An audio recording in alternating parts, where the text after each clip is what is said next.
សូមលក្ខណៈនារីស្រីខ្មែរគឺត្រូវតែសម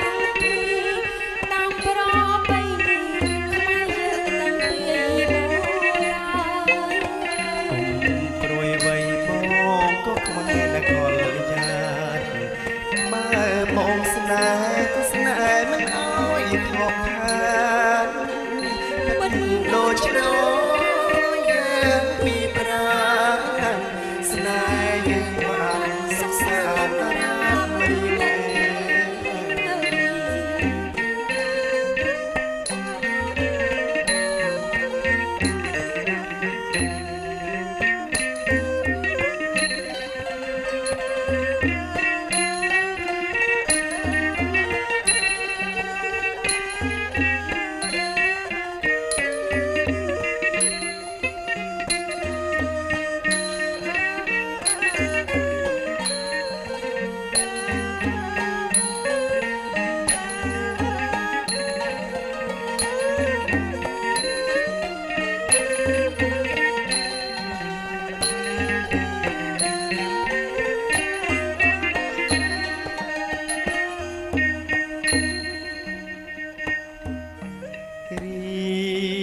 ត្រី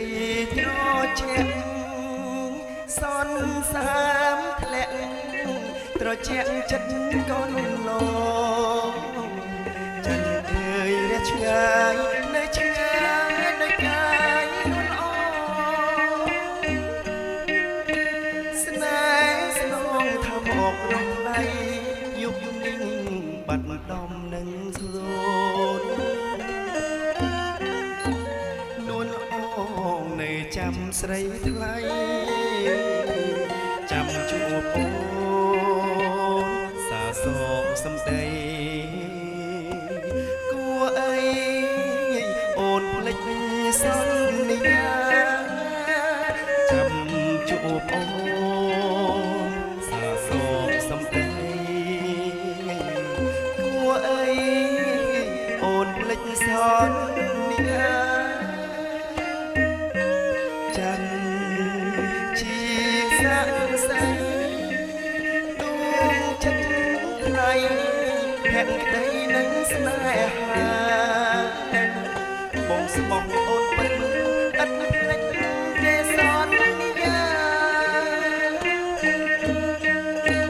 ชีมาโอนเพื่อปรบเกยมันได้ลาเอาโองจำไปចំបាយព្រមតែស្រីថ្លៃដួងច័ន្ទរះខែពេញបរមីស្រីថ្លៃអ្នកនៅទីណាដួងច័ន្ទរះពេញបរមី